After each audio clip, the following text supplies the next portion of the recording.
This time on Woody's Garage, we are going to scoot like a dog across your carpet. Well, look what we got today, the side of the road. It's a Razor scooter. It's, I think an E300, I think that's what it said on the other side.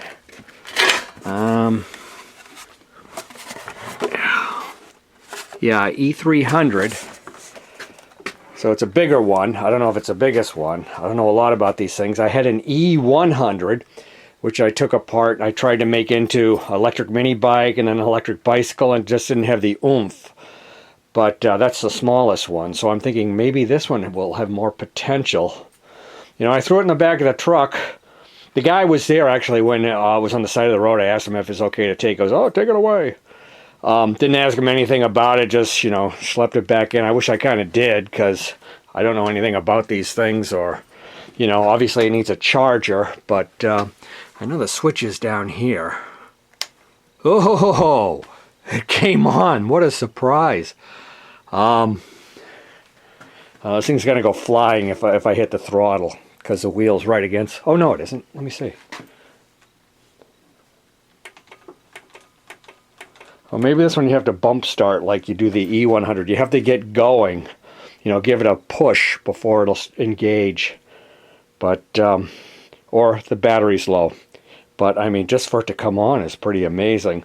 Now, I made kind of a pin pack for the E100, which is about the same as this. Some nails sticking out of these holes so that I could charge the batteries, and it worked just fine using my charger here, which, you know, will adapt to whatever voltage it needs. Or actually, no, it'll only go up to 12. And if what the E100 had was two batteries underneath here, each one being 12, and then are they in serial? I mean, in series or in parallel? I'm not quite sure to make the 24 volts, but I'm going to look into this a little bit. And you know, one thing I was thinking of when I was driving back is like, hey, bring some bars up from here down and make it into a little mini bike. Maybe. Alright, this base here has two Allen screws. This one is it's all stripped out on top of the head. And a bunch of Phillips screws. So we're going to we'll see if we can get these off. This one I'm going to have to fight with. And we'll take a look at the batteries and stuff when I do. Yeah, this one side was just packed with dirt. I got the dirt out of it, and it fits no problem at all. This machine definitely looks like it was outside, which makes it even more amazing that there was any charge in the battery at all. It came off easy. These back here were screws and nuts on the bottom. They were 8mm. And this is what we got. Electric motor, nice rusty chain, two batteries that look, I believe, like the ones in the E100, so I might have a second set of batteries for these. And a way to, I don't know, let's take this off and see. I think what I did on the other one is I actually separated the two batteries to charge them, you know, since they're 12 and 12. Not sure if you send a charger into a 24 volt system wired in 24 volts, if these will charge separately or not. Okay, the on-off switch, which is here, has a black wire and a red wire. And these seem to go directly to the batteries. Now the batteries are kind of sealed over here, so you know you have to scrape this off or something to make a connection. But I feel like if I popped these guys off here, I'd be able to hitch up a charger to them and see if the batteries charge. So we got, so I remember, we got black on top and red on the bottom. Hopefully we can take them off and put them back on.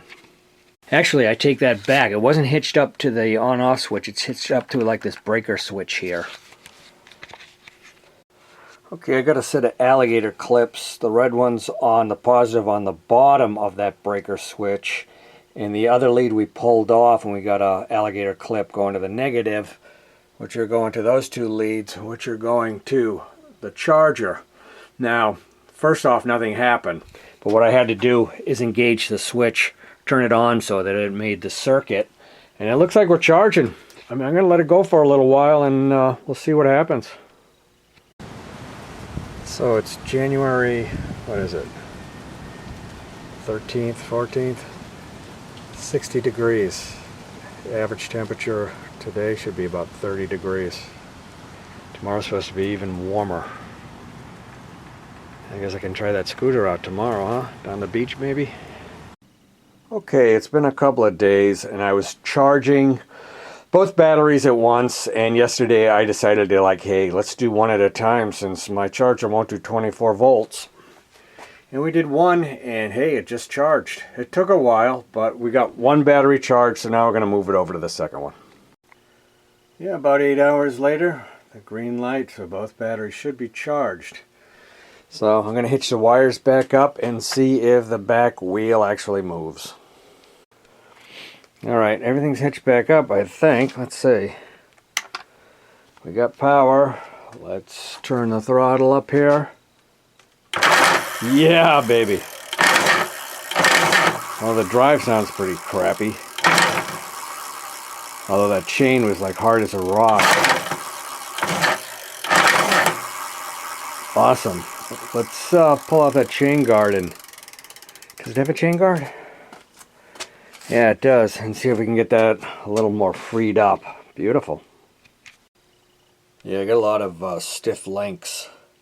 See if I can work that out and get some lube into it.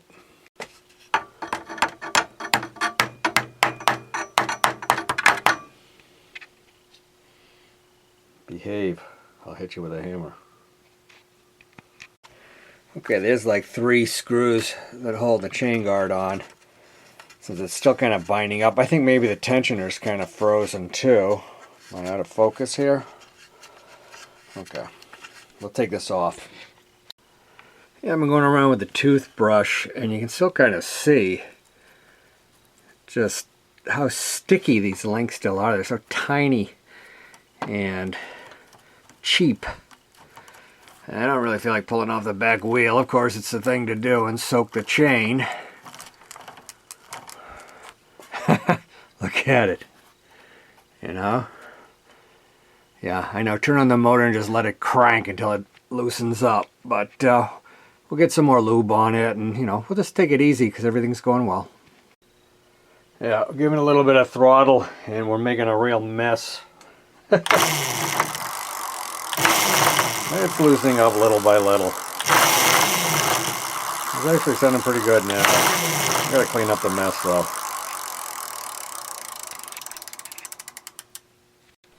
Okay, by lifting up the tensioner, you can just take the chain off really easily. So I'm just going to go through and go by every link. And it's actually feeling pretty good. You know, just running it on the sprocket, running it, it sounds a little rough. But, you know, it's almost there, considering how rusty it was. Yeah, it feels pretty good, really.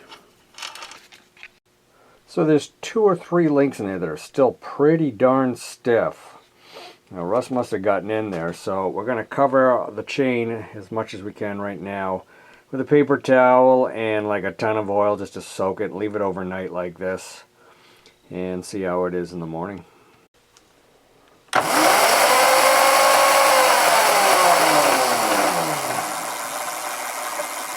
Yeah, that's pretty smooth. We soaked it last night in the oil, and then there's still a couple of stiff links. I actually put a thin coat of grease on it. I know that'll attract dirt, but it will have staying power to leave a lube on there so it might penetrate, and then later on we'll wipe it off. But for now, I mean, it looks clean, right? Alright, I think it's ready to take a test run on. I can feel like a gork riding this thing. Well, I took it to the park. It has a nice big like camping area. I thought it'd be a good place to take a ride. It had, the batteries are like gone. I mean, like it's on right now, and you can see that, oh yeah, it wants to go, but as soon as you get on it, it just doesn't have the power. Maybe getting enough amperage or something like that, although the battery's charged fully. My guess is it needs new batteries. And I don't know. As far as parts go, it's pretty low on my parts list, things I want. So I'm gonna hang on to it, and maybe I'll come across some batteries or something like that. Looking at what's left over from my E100 Razor. Look at that little tiny back wheel. Little motor. Same kind of throttle. Twist grip. I think this is a thing I made to charge it. Might be good to charge the other one. And these are the batteries that were in it. And from what I remember, well, these are probably pretty dead too. I don't know. And they're small, but I can't really see the specs on them. I'm sure they're on there someplace. OD, yeah, that's good. Overdosed. 1.4. What does that say? I don't know. I don't think these are going to be usable, but whatever.